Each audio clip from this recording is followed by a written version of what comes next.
Assalamualaikum warahmatullahi wabarakatuh. Perkenalkan, nama saya Tengku Khairul Ripaldi dan saya sebagai moderator dari pemateri 1. Rekan saya Tiara Rami sebagai pemateri 2 dan Muhammad Fauzan sebagai pemateri 3. Yang saya hormati dan ucapkan terima kasih kepada Bapak Fauzi Ananda SPDI MPD sebagai dosen pengampu mata kuliah Wahdatul Ulum yang mana telah memberikan kelompok saya presentasi pada hari ini. Dan yang saya ucapkan terima kasih juga kepada teman-teman sekalian yang mana telah mendengarkan atau melihat presentasi kelompok kami pada hari ini. Dan gak usah berlama-lama lagi, yuk kita masuk ke materi atau pembahasan. Sebelum kita masuk ke materi, kita cari tahu dulu apa manfaat belajar dan manfaat ilmu pengetahuan. Di sini dengan ilmu pengetahuan, seseorang akan mampu membedakan yang benar dan salah, merupakan sarana menuju surga serta meningkatkan derajat seseorang sekaligus merupakan hal yang paling berharga selain harta. Dengan ilmu akan menjadikan seseorang bisa lebih arif dan bijaksana dalam menghadapi setiap persoalan yang terjadi. Dan di sini ada pengertian ulum ilmi atau ulul ilmi. Ulum ilmi atau juga disebut ulul ilmi merujuk pada pemahaman dan penerapan ilmu berdasarkan kenyataan serta integrasi antara ilmu agama dan ilmu pengetahuan umum. Konsep ini memiliki landasan prinsip-prinsip seperti menjadikan pengembangnya semakin dekat dengan Tuhan, menempatkan wahyu sebagai pintu masuk pertama, menerima prinsip-prinsip tauhid, dan mengintegrasikan ilmu-ilmu modern dengan prinsip-prinsip agama. Banyak ahli tafsir yang tidak membandingkan makna ulum ilmi dengan para ulama saat membicarakan maknanya. Menjelaskan makna ulum ilmi dengan sangat detail. Selain ilmunya, ilmuwan ulul memiliki keimanan yang kuat. Dia memiliki kemampuan untuk memelihara moral makhluk dengan iman yang kuat yang dapat membangkitkan rasa takutnya kepada Allah. Ulum ilmi adalah orang yang berilmu berdasarkan realitas, berpikiran terbuka, memiliki kecerdasan yang dapat mencapai makrifat, dan memiliki hati yang teguh dalam tauhid karena memiliki keistimewaan sebagai seorang ulama. Dalam Al-Quran, makna ulum ilmi kecenderungan berpikir yang sama dimiliki oleh ketiga editor kata ini. Al-Quran menegaskan bahwa akal lebih unggul karena akal itulah yang membedakan manusia dengan spesies lainnya. Dengan akal manusia harus bertanggung jawab atas segala perbuatan yang dilakukannya, dan akallah sebagai pegangan Allah dalam menentukan seorang mendapat pahala ataupun mendapat siksaan. Dan pemateri 2 silakan dilanjutkan. Baiklah, saya pemateri kedua akan membacakan tentang karakteristik ulul ilmi dalam Al-Quran. Karakter yang dalam bahasa Arab sepadan dengan kata tabiah atau perangai pembawaan, huluk atau sifat yang telah mengakar kuat, serta kasiyah, sifat yang tidak akan lepas serta dapat membedakannya dari yang lain. Adapun mengenai karakteristik orang yang berilmu atau yang disebut dengan ulul ilmi dalam Al-Quran ialah sebagai berikut. Yang pertama, adanya perasaan takut kepada Allah Ta'ala, sebagaimana hal ini juga diungkapkan oleh Sa'ud Al-Imadi, Ibnu Mustafa, Abbas Ahmad, di mana mereka mengatakan bahwa rasa takut kepada Allah Subhanahu wa Ta'ala merupakan salah satu ciri orang yang berilmu.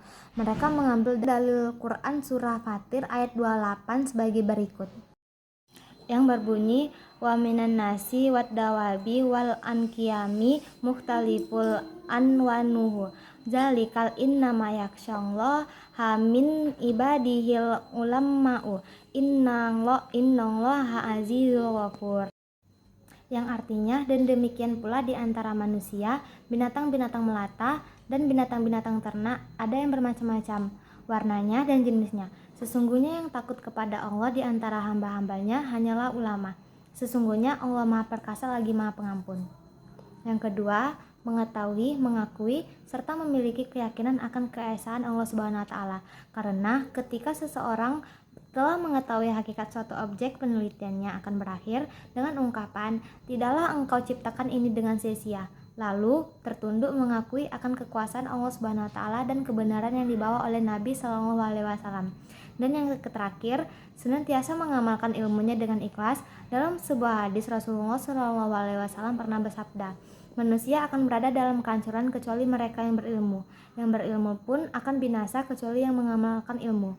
Dan yang mengamalkan juga akan binasa kecuali mereka yang melakukannya dengan ikhlas.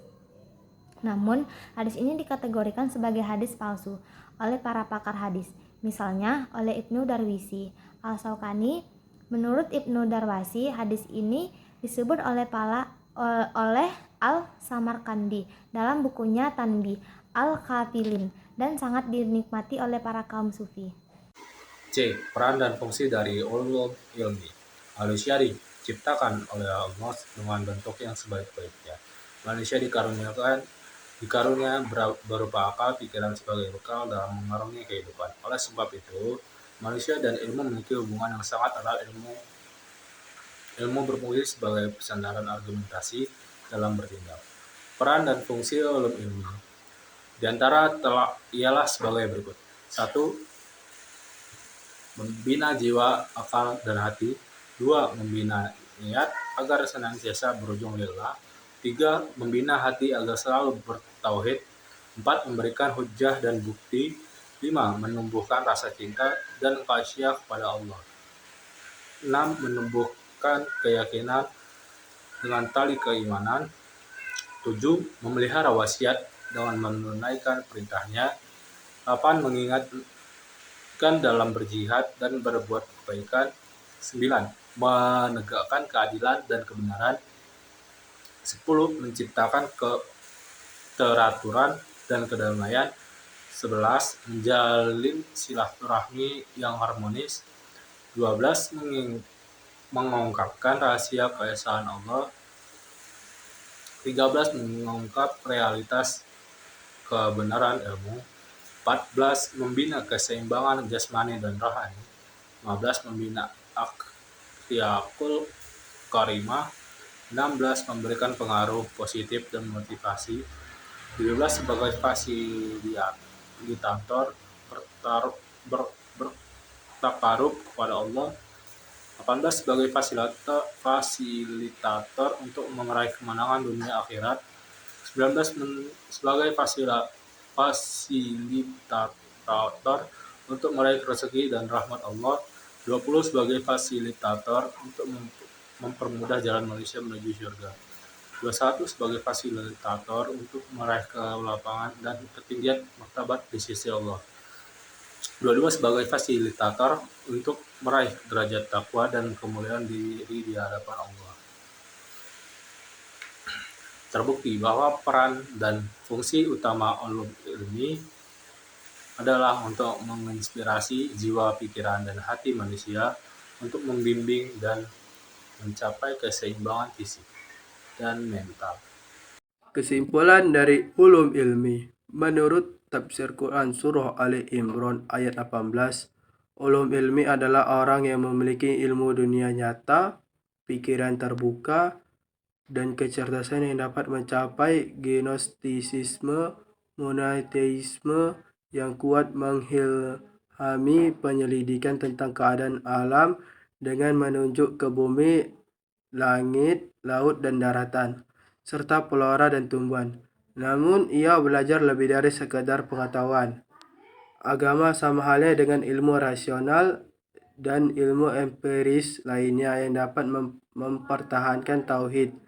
Tentu saja jika Allah adalah satu-satunya Tuhan, kesimpulannya akan menjadi kesaksian murni terlepas dari apakah itu bisa dilakukan.